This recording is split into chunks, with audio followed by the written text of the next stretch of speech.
राष्ट्र की सुरक्षा सबसे बड़ा धोखा होती है कि राष्ट्र की सुरक्षा के नाम पर आप जिसको चाहे उठा के अंदर कर लें, क्योंकि वो राष्ट्र की सुरक्षा का मसला नहीं है महाशय, आप असुरक्षित, यू आर इनसिक्योर।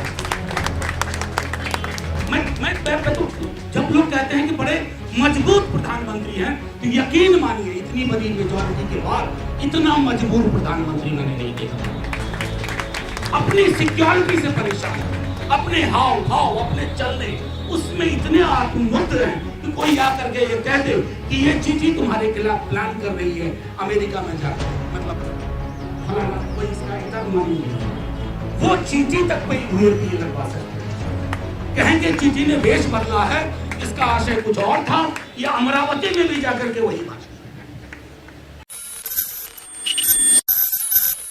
उमर की शख्सियत के लिए नहीं, ये उमर के बहाने फ्री स्पीच के लिए, ये उमर के बहाने उसके लेंस से डेमोक्रेसी में टाइसन की क्या ताकत होनी चाहिए उसके लिए है। और आप शाहरुख कह रहे थी कि डेमोक्रेसी की मां, मैंने एक दिन सदन में कहा था, मैं कहीं इंदौर से लौट रहा था, तो पहली बार मैंने एक बड़ा सा बोर्ड देखा, G20 the mother of democracy welcomes the delegates. तो मैंने पार्लियामेंट के अंदर कहा, इसलिए केस मुकदमा भी नहीं हो सकता, मैंने कहा कि ये डेमोक्रेसी की मां है, लेकिन मां बड़ी बीमार चल रही है, और इस मां को 9 वर्षों में खास तौर पर इतना बीमार कर दिया गया है कि आप इसको अ fit case of multiple organ failure ले सकते हैं। मैं इसलिए क्यों कह रहा हूं, अभी मैं एक दो छोटी छोटी चीजें कहूंगा। शाहरुख जी कह रही थी, फिर प्रभात सर ने बात रखी जजेस को लेकर। हमारे यहाँ बड़े खूबसूरत जजेस, बड़े विचारवान, बड़े निष्ठावान, लेकिन अक्सर वो सेमिनार में निष्ठा दिखाते हैं, विचार उनके सेमिनार में दिखते हैं तो लगता है कि काश ये तो बदल के रख देंगे हमारे देश को, लेकिन जब मैं जजमेंट देखता हूँ तो वो मोहब्बत मिसिंग लिंक होती है, वो जुबान मिसिंग लिंक होती है, चाहे इससे पहले वाले हो या आज वाले।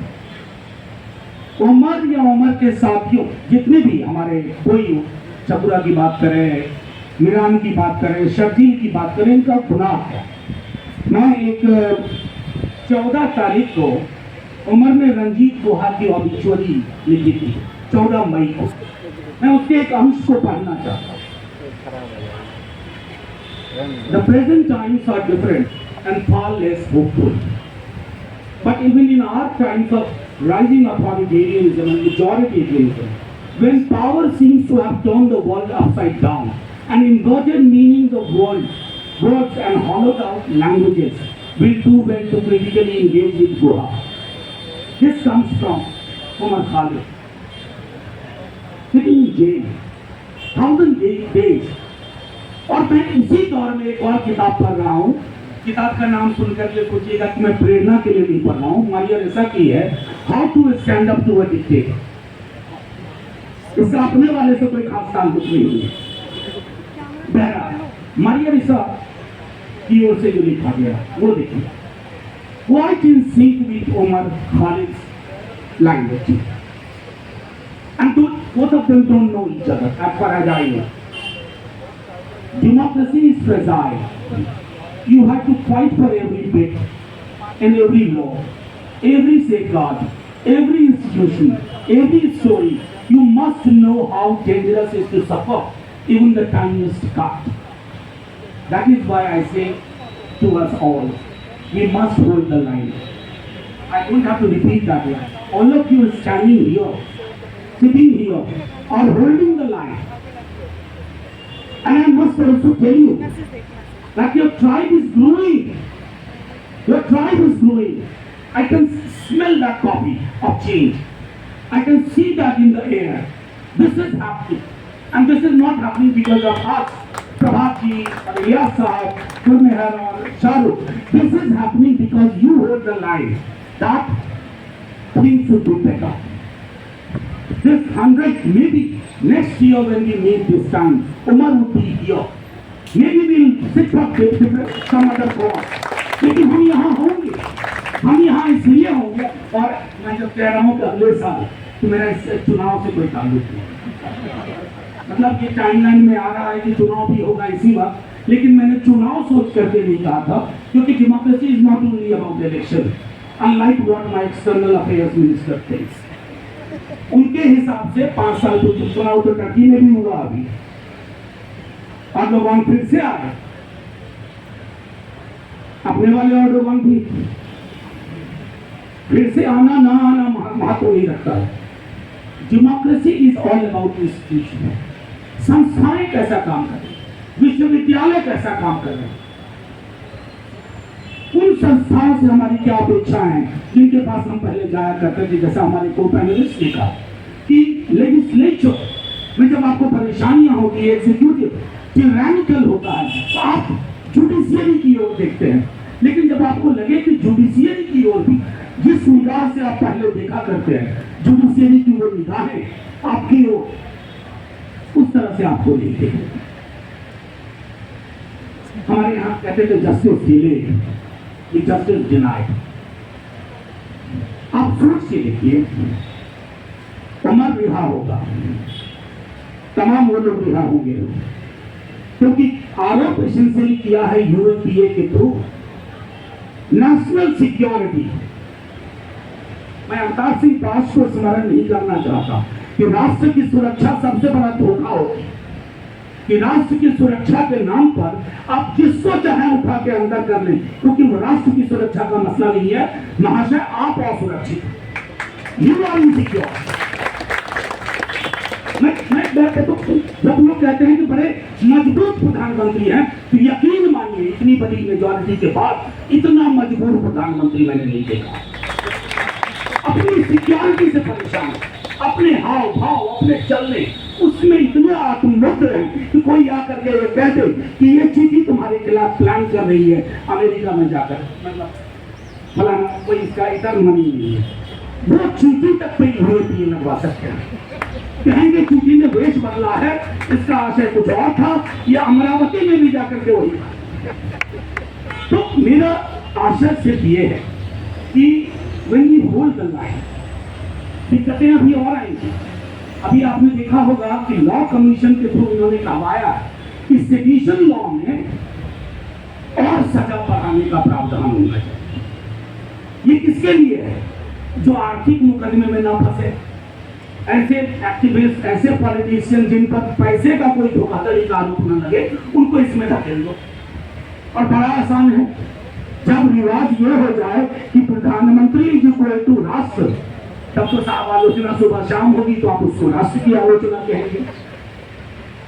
तो इस तरह की दिक्कतें अभी आएंगी, लेकिन आप ये जान लीजिए, हम सब ये जान लें, मैं अक्सर ये कहता हूं बड़े हल्के में, घर में जब दवाई कोई होती है ना, बीच बीच में उसका एक्सपायरी डेट चेक करते हैं। कई दफा हम एक्सपायरी दवाएं खा लेते हैं गलती से, इस दौर का भी एक्सपायरी डेट आ चुका है, ये जाएंगे, क्योंकि कोई भी सत्ता, कोई भी व्यक्ति, कोई भी विचारधारा अमृत पी के नहीं आई, और वैसी विचारधारा जिसका आम इंसान के जिंदगी के सरोकारों से कोई ताल्लुक ना हो, वो मैं समझता हूँ वो उस विचारधारा के लिए कोई जगह नहीं। बस एक कोशिश हमें करनी है, हमारे बीच में भी अक्सर कंफ्यूजन हो जाता है। मैंने कल देखा कुछ लोग वेल मीनिंग लोग हो गए, उम्र के लिए हो रहा है, फलाने के लिए क्यों नहीं हो रहा, इसलिए मैंने शुरू में ही कहा it's about all political prisoners, सिर्फ उम्र नहीं। उमर के साथ तो मेरी बातचीत भी है, हम मिले हैं कई दफा, उमर की बहन के निकाह पर भी मैं गया था, लेकिन कई लोग हैं जिनसे मैं नहीं मिला हूं, लेकिन उनके मसलों से भी हमारा ताल्लुक है। और वो ताल्लुक इसलिए है क्योंकि हमारा ताल्लुक होल्डिंग द लाइन से, वहां कोई समझौता नहीं। तो ये 1000 दिन कैद के हैं, 1000 दिन रेसिस्टेंस के भी है, 1000 दिन होप के भी है, और ये होप डिस्पेयर के खिलाफ, ये होप उस वक्त में है जिस वक्त मुझे नहीं पता कि यहां बोली गई मेरी बात शाम में किस चैनल पर कैसे चलाई जा रही होगी। इसलिए मैं आजकल आता हूं, सबसे पहले आप लोगों को प्रणाम करता हूं। आप लोग नहीं है, मैं जानता हूं, वो वाले कुछ अलग तरह के ही होते हैं, जो एक लाइन ढूंढ करके शाम को मेरा बैनर लगवा देंगे। बस मैं इतना कहना चाहता हूं कि हमें अपने सॉलिडारिटी का दायरा बढ़ाना होगा। झारखंड के ट्राइबल, छत्तीसगढ़ के ट्राइबल या भीमा कोरेगांव का जिक्र किया। भीमा कोरेगांव की लड़ाई को मुझको कहना होगा तो एक लाइन में कहूंगा, ये स्मृति की लड़ाई है, memory. It's a fight over memory. What kind of memory you acquire value to and what kind of memory you take doesn't matter to you. एक dominant memory वो नैरेटिव बन जाती है और जो वंचित समूह है उनकी मेमोरी हाशिए पे रखी जाती है। ये लड़ाई उनकी भी, ये लड़ाई तमाम उन लोगों की है। और ये सिर्फ मैं कह रहा हूं कि पॉलिटिकल, मैं अक्सर पहले ये बात कही है, पॉलिटिकल पार्टी के भरोसे ये लड़ाई मत छोड़ो।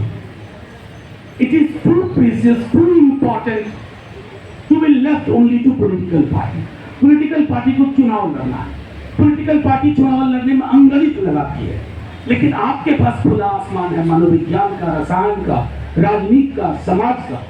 आप उस रसायन, उस मनोविज्ञान पे काम करिए और बारहा इस रेसिस्टेंस को खत्म मत होने दीजिए। आई थिंक अगर उम्र तक उड़ती उड़ती भी खबर पहुंची होगी ना, उसको अपनी रिहाई से ज्यादा इस बात की खुशी होगी कि सिविल लिबर्टीज के मसले पे, ह्यूमन राइट के मसले पे, लोकतंत्र में असहमति का क्या बुलंद तेवर हो, उसके मसले पे एक गर्मी की दोपहरी में अगर इतने सारे लोग आए कि रूम बदलना पड़ा, तो शायद मैं समझता हूँ उसको तत्काल रिहाई से ज्यादा उस बात की खुशी होगी। शुक्रिया, शुक्रिया साथियों, आप सबका पुनः बहुत बहुत धन्यवाद।